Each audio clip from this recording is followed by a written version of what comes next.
everybody. Welcome to the podcast, the Project Investigation Collaboration, brought to you by the Veritas Project. And as always, we are here with our gracious host and founder of the Veritas Project, Robert Wiki Bob Curtis. Hello. And I'm lead investigator Todd Boyer, and welcome to the podcast, everybody. Yeah, welcome in. Oh, what's going on in local news, Bob? I have a new title to add to my collection of titles. And I'll hold this up for Bob, for everyone to see. Make sure it's nice and level. There you go. I'm a doctor.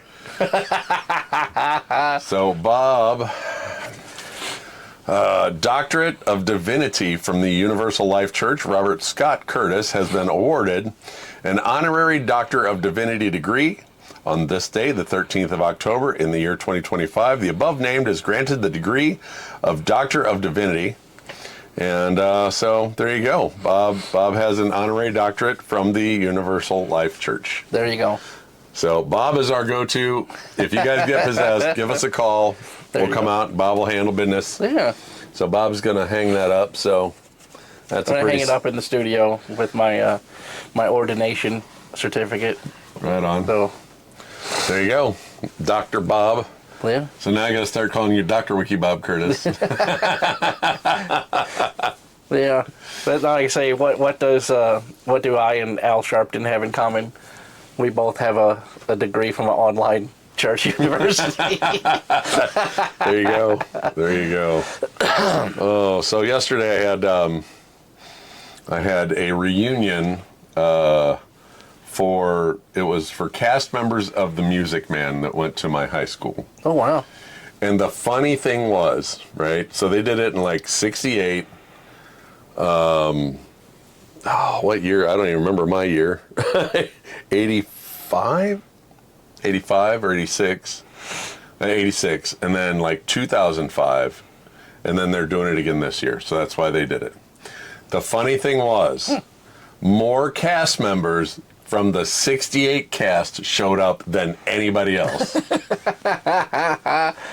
There was like legit old boomers. There was legit like 7 or 8 cast members from the 68 cast. Wow. And there was 4 from my cast. Wow. And I don't think maybe 2 I think from the newest cast.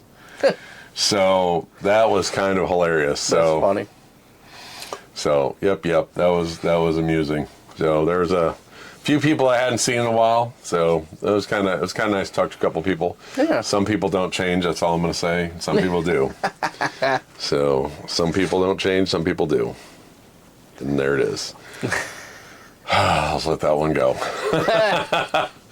So yeah, it was okay. You know, it wasn't a big thing, but you know, it was nice. And it's funny because like people from the older cast knew who I was. I had no clue who they were. Yeah, because they went and saw it. Well, no, maybe because they went and saw it or whatever, but also like they were maybe friends of my aunts or friends of my grandmas and things like that, you know. Yeah. And they knew who I was, and I was clueless. I was absolutely clueless. Yeah. Our the choir teacher, she is getting up there in age. I mean, shit, I'm 52. And she had to probably been at least, 15, 20 years older than me. So she's probably in her 70s now. But so there was that. But oh well, it was a thing. Yeah, how about so?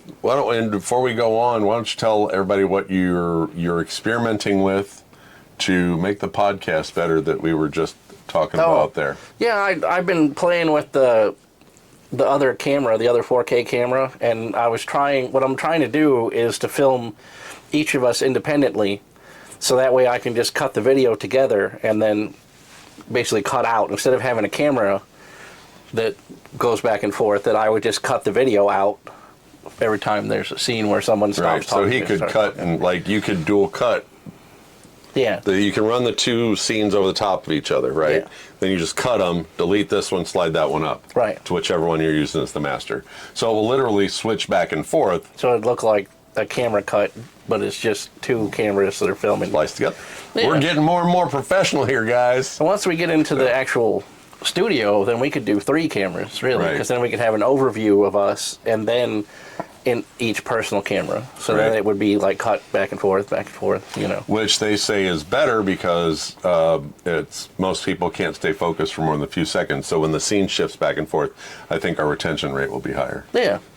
So, like it does in when we do our TikToks and stuff, we use that program that splices it. Oh, yeah. And does all that stuff. So, all that goodness. So, Bob, what are we talking about today? The black-eyed children.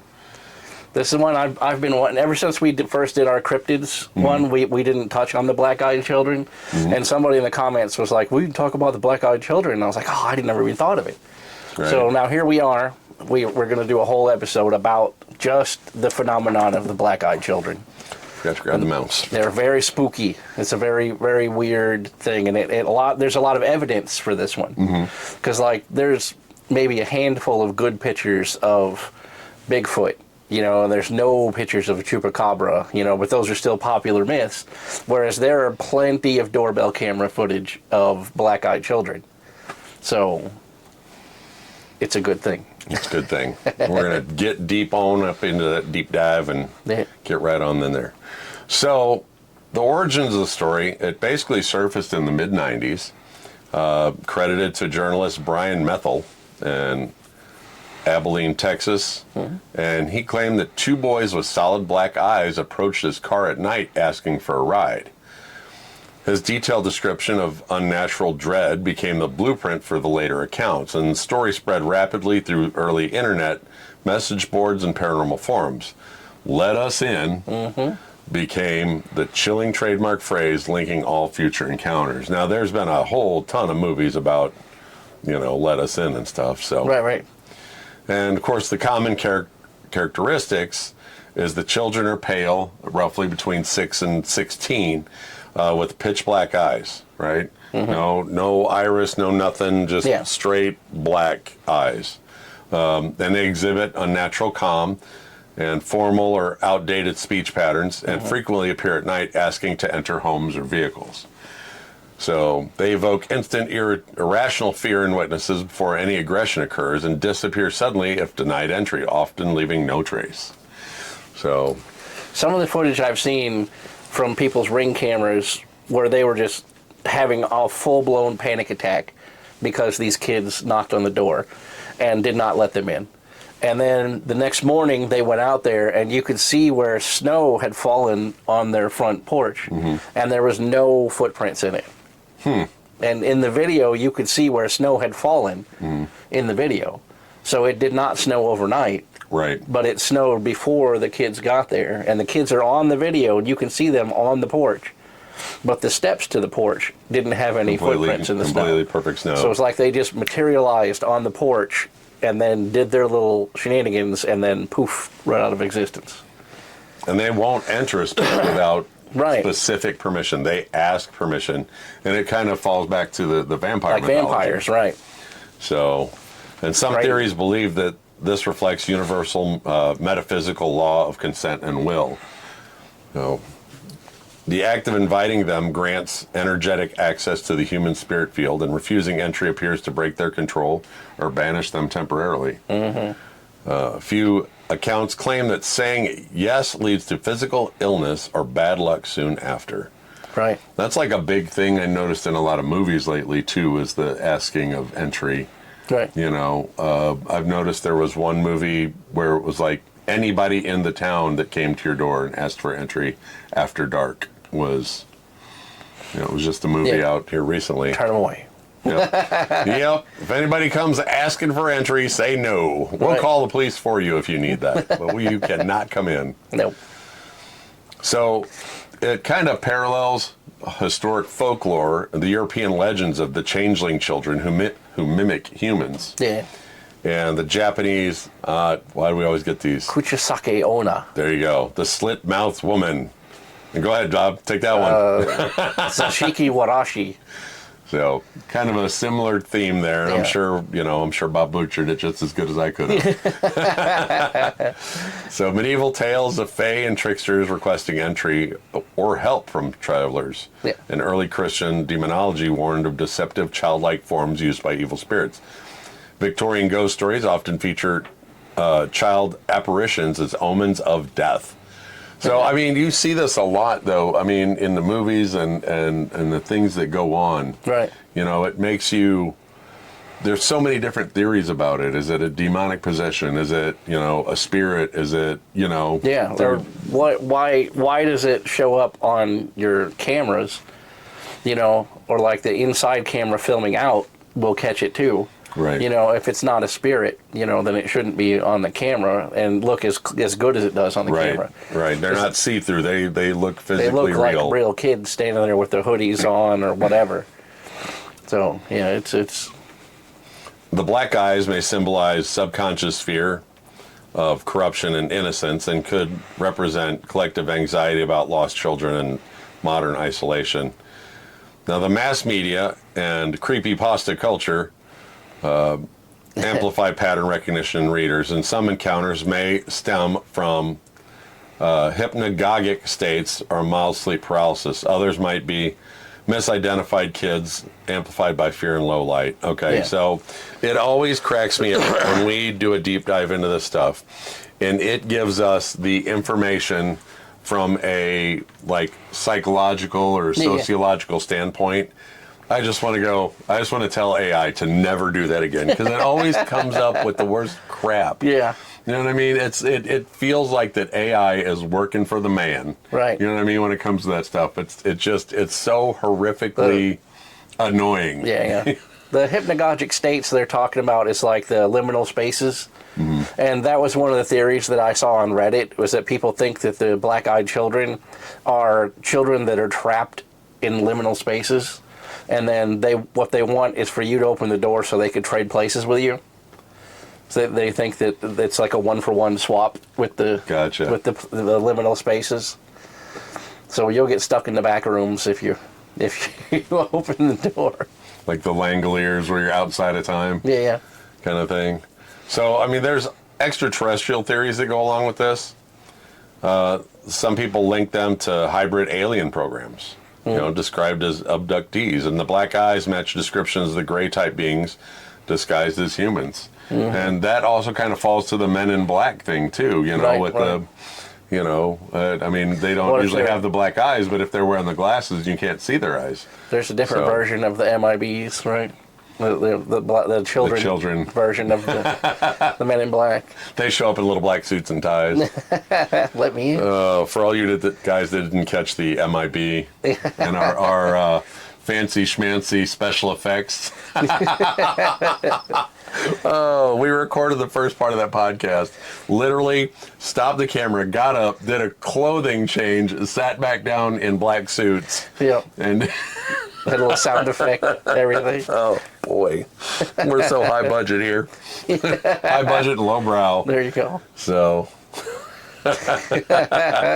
So their emotionless demeanor and odd speech could signal synthetic intelligence, and reports sometimes follow UFO sightings or electromagnetic interference. Mm-hmm. And the hypothesis for this is they could be scouts testing human psychological response.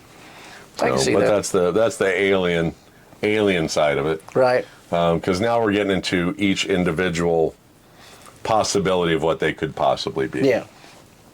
So the demonic and the cult interpretations, in demonology, black eyes often signify complete spiritual possession.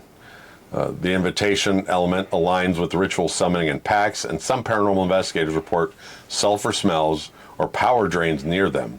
Witnesses describe intense feelings of dread or nausea and classic demon markers. Certain exorcists classify them as a low-ranking entity seeking permission, which that does make a lot of sense. And I'm more into the demonic possession than probably anything else, and that's my opinion. Right. My personal opinion is that's the one that makes most sense. Honestly, it does. Because if they are low-ranking and you give them permission to your area, it makes them more powerful. Yeah.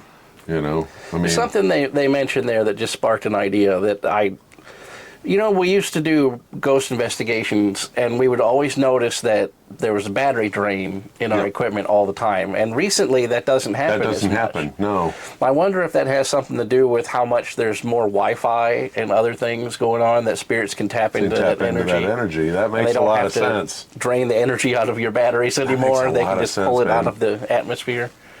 So I don't know. That's a good theory. I like that. That makes a lot. I did know. I mean, it still happens occasionally. Yeah, but not like it used to. But not like it used to all the time. Because that's why we used to carry so many stinking batteries. Yeah, they always make fun of us old timers as ghost investigators. I still carry we have so many freaking batteries. A whole sack full of batteries that we go to the dollar store and just buy like a whole gross of batteries. Because back in the day, you would use that many batteries on investigation. I used to joke about wanting to put like a shotgun mechanism on my recorder, so I could just spit the battery out, like you're recording the EVP, like Right, new battery. It doesn't happen anymore, though. You're right. It really doesn't. I wonder if that also is a testament to how insulated the new batteries are. Or maybe battery technology has changed over the last 10 years or so they're actually made better. I do like the theory of that. Well, I mean, you got to think all waveforms is a form of energy. Mm-hmm. So any kind of radio waves or Wi-Fi or any of that stuff is a waveform, which is all energy is wave. Used to never have Wi-Fi. Your computer was plugged into the phone jack. Yeah. So it didn't have a Wi-Fi. Well, not only that, but you didn't have cell phones. Yeah. Now there's Wi-Fi everywhere. Now there's so many doggone signals flying through us right now. Yeah. It's a wonder why we're not like 8-legged and 4-eyed and right, with all the mutations. Hell, maybe there you go. There's a theory for you. Maybe all this new future technology coming in is where all the superhumans are going to come from, because it's going to mutate our genes. Johnny Mnemonic. Everybody's got the NRS or whatever, the disease. So, yep, there you go. So modern sightings and viral cases, dozens of Reddit and YouTube testimonies describe doorstep or roadside encounters. 2014 and 2020 saw viral surges of the TikTok BEC sighting claims. In England, reports near Cannock Chase describe child ghosts with black eyes. Paranormal podcasts, including Astonishing Legends and Expanded Perspectives, have logged constant stories. So no verified photos exist, but hundreds of consistent behavior patterns persist globally. There's a lot of none of them are verified. Verified, right? There's a lot. You can go, like I was on Reddit, and there is a lot of pictures of black-eyed children on there. Lots. So coming from the skeptic side, which we always got to cover that side. Most of it, relies on anecdotal or anonymous sources, and the earliest stories align with creepypasta's narrative structures, not police reports. Eye color distortion and dim light can mimic black eyes. I don't know if I'm going with that, because it doesn't give a whole black-eyed feel. Yeah, for real. So fear response may create false memory loops, reinforcing the myth. Yet skeptics still can't explain identical details from unrelated witnesses. So, on that whole eye thing, I mean, your eyes will look dark, but these are... Yeah, there's a difference between black and dark. Yeah. So, whole big thing. I mean, this could even fall under the energy vampire category, because, you have the going through the doorway like a regular vampire, and there's people that claim extreme fatigue, headaches, depression, that kind of stuff after meeting up with these kids. Now, they suggest that children might feed on life force or, even emotional resonance. So that makes me wonder if, I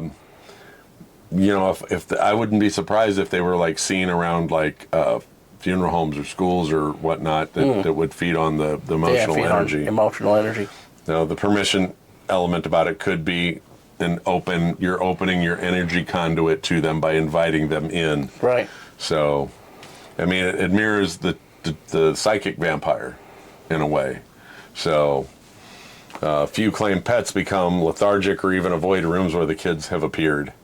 So why would they avoid rooms? You shouldn't let them in the first place. Damn it. Right. Don't let black-eyed children into your house, man. There's no fun.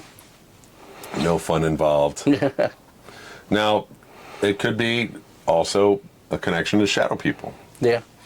So the black-eyed entities may actually be an evolution of the shadow people phenomena. And you and I have seen so many flippant shadow people in our careers. They're humanoid shaped, sudden manifestation, emotionless aura. I mean, this says they both appeared during liminal states, but no. Shadow people appear all the time. Yeah. That's totally wrong. That information you give us is totally wrong. Yeah. You know, it could be different phases of the same interdimensional entity. So that's another possibility too, is interdimensional entity. I thought I saw that up here, but did we not cover that? Yeah, Interdimensional vision. There it is. Theories suggest that the beings are between planes crossing through energetic rifts. The eyes could be a visual glitch from the higher frequency existence. And appearances might coincide with geomagnetic fluctuations or ley lines. Oh, I didn't think about that. So people sensitive to psychic energy report them during astral projection states. They are echoes of parallel human versions phasing through the reality point. Now, there was something that you and I had talked about a while back, and when you said it, it blew my mind. Whatever number of dimensions you're in, your shadow is always one dimension less. Right. So that was kind of wild when you said that. Right. I was like, oh, damn. Right, because a fourth dimension creature, it projects a three-dimensional shadow. Because we're three-dimensionals and we project a two-dimensional shadow. Yeah, you said that a while back, and I was like, damn, that's deep, man. that's something to think about. Right. So if there's a something here that's in the fourth dimension, which could also explain paranormal activity. If something's walking by in the fourth dimension, its shadow could be that what we perceive. And then we can't see the fourth dimension. Right. So we wouldn't actually see the person. We would see their shadow, which could be the shadow figure, person. could be whatever, right. Because shadow figures, in our experience, they're intelligent. Oh, yeah. I mean, full on, the two that I saw, I saw three, but the two that I saw the most, literally the first one physically saw me watching it and turned and walked away. Yeah. Or like the one I saw at the Limp, didn't realize that I could see it with the UV flashlight, and then once we made eye to face contact, it realized moved back into the shadow because it was standing out in the open. And I was like, what? And it was like, oh shit! Yeah. Oh, damn! You can see me. Let me duck back over here. And then it went back into the shadow. And then when I went over there, it was completely gone. Well, and then the one that I did in Waterloo was, we were doing our thing, and it was literally leaning out to see what we were doing. And I've got that picture of it leaning out there, to see what we're doing. But yeah, that one at the Limp, you were saying, man, that freaked me out, because from where you were standing to the wall behind the piano couldn't have been more than 6-8 feet. No. Like, if you were standing there looking at the piano, literally the wall is like 2 to 3 feet at the most behind the piano. Yeah. You figure the piano is 5-6 feet, so maybe 10 feet max. I'll say 10 feet at the very most. Like, it was freaky. That close to a shadow figure, dude, I would have needed some Depends or something, I'm telling you. Being that close. Well, because the shadow of the lid of the piano was there, right? And then when I stepped closer with my UV flashlight, you could see the lid shadow moved away, but the shadow person's shadow didn't. You know what I mean? Yeah, so the silhouette stayed there. Yeah, he was still staying there. And then for that split second, it didn't realize that I could see it. Dead at it. And I looked it straight in its, where its eyes would be, and then it was like, oh. Then it went into the shadow. It like ducked back behind the shadow, and when I kept moving, the shadow moved all the way to the wall, but there was nothing at all there. Man, that is wild. Yeah. Oh, let's see. Collective consciousness theory. Shared human fear patterns manifesting over time. Modern tulpa. There we go. It could possibly be a tulpa. Like we talk about all the time. Where you manifest your own ghost. I mean, if the original creators of the Black-Eyed Children story, like we said, it was 2004 back a little bit ago. Yeah. People believing in it could have actually manifested it. Manufactured the tulpa of the children, right? So it could have started as a creepypasta. Right. And then it got to Reddit, and then through the haunted person syndrome, spread through all of those people, and then because so many people's thought forms were worried about this creating thing, that belief energy, then it manifested that thing. That is fascinating science. Yep, and then because it does spread online, it can spread faster than word of mouth like back in the day. Right. So now you go from, one article that one person wrote, now 10,000 people have read that article. And 100%. and now you've got all these people believing in it. Now suddenly you've created a tulpa. Right. That is a wild, wild ride right there. So, cultural symbolism and media adaptation, like we talked about before, there's a ton of movies with these, in Paranormal there. Witness. A lot of, all those shows, they all had an episode about the black-eyed children. And it's all over Reddit and everything at Halloween and Reddit's stuff full like up that. with it. So, horror art, it's full of them. So, personal protection and paranormal response. Never invite unknown visitors inside. No. I will call 911 for you. No, little kid, go away. Yeah. So, no matter how harmless they seem, use protection words.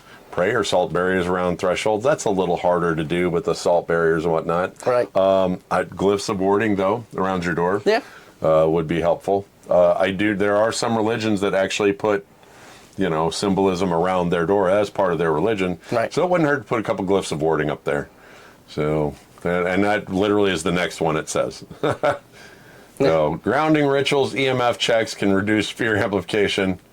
So, with the EMF checks, EMF, our brains all work on electricity. And high EMF can cause paranoia, headaches, hallucinations, bad sleep patterns, all that kind of stuff can make your house feel like it's haunted when it's actually not. Right. Not at all. And so that's why they're saying that. But how somebody comes to your door, you really going to take an EMF meter and be like, "No, you're good. You can come in." like Ghostbusters when he checks the librarian. I still want to get an EMF detector and rig it up to one of the toy Ghostbusters EMF detectors, and when the EMF detector goes off, I want the little arms to come out. That Spirit Halloween sells one that does it. Well, they do that, but I want to hook it up to a real EMF detector. Oh, yeah. So when it actually works, it actually works. I thought you meant like to push the button. No, I had one. I gave it to one of my buddy's kids a couple years ago for his Halloween costume. So paranormal experts suggest visualizing white light to close the psychic door, and above all, trust your intuition. Yeah. That is one thing that Bob and I are firm believers in when it comes to paranormal and paranormal experiences and paranormal investigations. Trust your gut. Yeah. If your gut says, "Hey, there's somebody here watching me," there is somebody there watching you. Take that picture. Right. And if the little black-eyed children are standing outside of your door, if it feels bad, guess what? It's bad. Trust your gut. Yeah. Go with it. So. Yeah, there's a thing that I watched in old horror movies that I like to watch, and there was a Van Helsing character in a movie. Anyway, and one of his tricks that he would do is whenever someone would come to his door to visit, he would open the door and then walk away, and while he's talking to him. Mm-hmm. And for like you or me, we would just follow him. Right. But he would always take a couple steps and then look back to see if they were still standing in the doorway, right? And then he would turn around and be like, "Why won't you come in?" Right? And they're like, "Well, you didn't invite me, blah, blah, blah." And then he's like, "Hey, crossbow time." Right? Good old Van Helsing. Yeah. But that was one of his tricks he would do, is he would talk to somebody that came to his door and then just walk off and not invite them in.